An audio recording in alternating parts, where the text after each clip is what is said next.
Hey guys, কেমন আছেন সবাই? আশা করছি বেশ ভালো আছেন। আমিও কিন্তু বেশ ভালো আছি। বহুদিন পরে আবার একটা লং ভিডিও। বিয়ে বাড়ির কিছু ভিডিও ফোনে রেকর্ডিং করে পড়েই ছিল, বাট গলার আওয়াজের জন্য ভিডিও এডিটিং করতে পারছি না। বাট যেদিনকেও আমি ভিডিওটা করেছি সেদিনকেও আমার গলার অবস্থা খুব খারাপ ছিল। তো আজকে সেই ভিডিওটা এডিট করার সুযোগ পেলাম। তো এই যে বিয়েবাড়িতে সকালবেলা আমি গোলাপি একটা শাড়ি পরেছিলাম আর হলদির মানে গায়ে হলুদের জল ডোবাতে যাচ্ছি। বাড়িতে দিদিরা সবাই মোটামুটি হলুদ পরেছে, আমি একাই গোলাপি পরেছি। কারণ এত হলুদের মধ্যে আমি নিজেকে গুলিয়ে ফেলবো বলেই আমি হলুদ পরেছিলাম। তো দিদিরা সবাই হাই করছে, বৌদি আর বাড়ির সবাই প্রচুর সুন্দর সুন্দর সেজে যাওয়া হয়েছিল জল ডোবাতে। আর এই যে এখানে বক্স দাঁড় করানো আছে, সব নাচতে নাচতে যাওয়া হবে। জল মানে তুলে আমরা বাড়ি চলে এসেছি, কারণ আমাদের অনেকটা বেলা হয়ে গেছিলো জল গায়ে হলুদের ডুবিয়ে আনতে, মানে অনেকটা বেলা হয়ে গেছিলো। তাই তাড়াতাড়ি করে একটু একটু করে ভিডিও এডিট করেই আমি ছেড়েছি। আর এই যে বোন এখন গায়ে হলুদ মাখাচ্ছে। আর বোন যেহেতু মাসি হই, কারণ আমাদের ভাগ্নির বিয়ে, আমরা সবাই মাসি হই, তাই ওকে বলা হলো তুই পায়ে তেল দিস, এই হলুদ দিস না। তো হলুদ ফলুদের সব কিছু পর্ব মিটে যাওয়ার পরে এই যে হচ্ছে বিয়েবাড়ির লুক। বিয়েবাড়িতে দুদিন ধরে আমাদের এমনি হরিনামে প্রচুর এনার্জি নষ্ট হয়ে গেছে, তাই আর একটু হালকা পাতলা সেজে বিয়েবাড়িটা ছেড়ে দিলাম। তো এইখানে হচ্ছে সবাই সন্ধ্যে টাইমে এখনও গায়ে হলুদের শাড়ি ছাড়েনি, কারণ আমাদের গোধূলি লগ্নে বিয়ে ছিল। ওই ৫টা কততে বর চলে এসেছিলো, আর এই যে বর এসে গামছা চাপা দিয়ে দাঁড়িয়ে আছে, এটা হচ্ছে আমাদের নিয়ম। আর এই যে কনের ঘর থেকে কনের ভাই বার করে নিয়ে এসছে। তো ওই যে বার করে নিয়ে এসে ক্যামেরাম্যানরা সেই বন্দুকের মতন দাঁড়িয়েছে, দাঁড়াও শ্যুট করা হবে। তো চলো, এই যে ক্যামেরাম্যানরা ভিডিও করছে, ফটো তুলছে, আমি তার ফাঁকে ফাঁকে একটু একটু ভিডিও নিয়েছি। তো চলো, আমাদের কিছু রীতি রেওয়াজ নিয়ম সব কিছু আছে, সেটা করার জন্যই ওকে এখানে দাঁড় করানো হলো। প্রথমে ওকে বসিয়ে এখন নাপতে, মানে ওই যারা চুল ফুল কাটে তাদেরকে আমাদের মধ্যে প্রয়োজন হয়, তো ওনাকে ওই যে নিয়ে আসা হয়েছে। উনি এবার ওই যে বসেছে আর আমি এক সাইডে বসে। এবার রীতি রেওয়াজ আছে, হাতে নাকি মেয়ের তেল নিয়ে ওই জামাইয়ের নোংরা পাটাকে তেল মাখাতে হবে। হায় ভগবান, ভাগ্যিস পালিয়ে বিয়ে করেছিলাম, নাহলে আমাকে এই নোংরা পায়ে তেল মাখাতে হতো। যাই হোক, আমার ভাগ্নি তো মাখাচ্ছে পায়ে তেল, আর জামাইয়ের পায়ে দেখো কত নোংরা ছিল। যাই হোক, মাখাচ্ছে, কিছু করে না, কেউ কিছু মনে করো না, এটা নিয়ম, মানে এই নিয়মগুলো পালন করতে হয়। তো এরকমভাবে নাকি ৭ বার ওই ঘটিতে জল দিয়ে পা না, প্রথমে একবার পা ধুইয়ে দেওয়া হয়, তারপরে ওই যে সুন্দর করে ধুইয়ে দিয়ে এবার বোধহয় গামছা দেবে, গামছা দিয়ে পাটা মুছে নিয়ে তারপরে হাতে কিছু ফুল দেবে।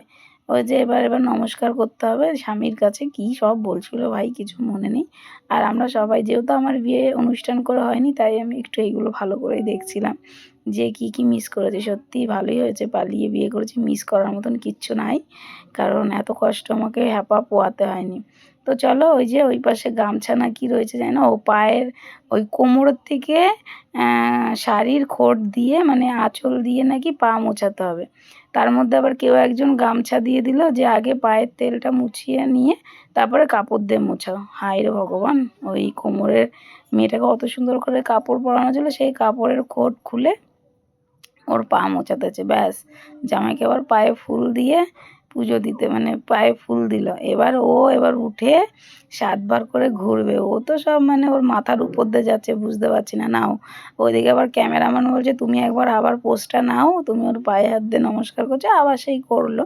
তো এই যে ও উঠে এবার দাঁড়িয়েছে, দাঁড়িয়ে ওই হাতে ফুল দিয়েছে।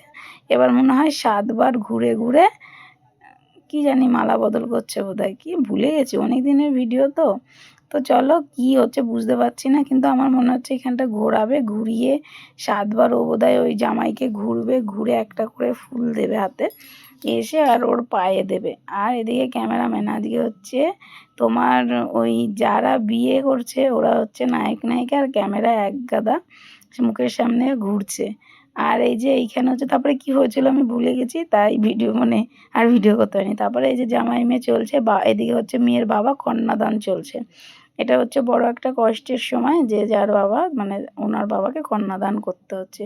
কি ফুল বেল পাতা দিয়ে দিল, নিজের মেয়েটাকে সারা জীবন নিজের ঘরে রেখে এক জামাইয়ের হাতে তুলে দিতে হলো, সেই বাড়িতে গিয়ে তাকে দাসী খাটতে হবে। তো যাই হোক, এটা সব মেয়ের ক্ষেত্রেই হয়, শুধু আমার ভাগ্নির ব্যাপারে নয়, এটা আমাদের মধ্যেও হয়।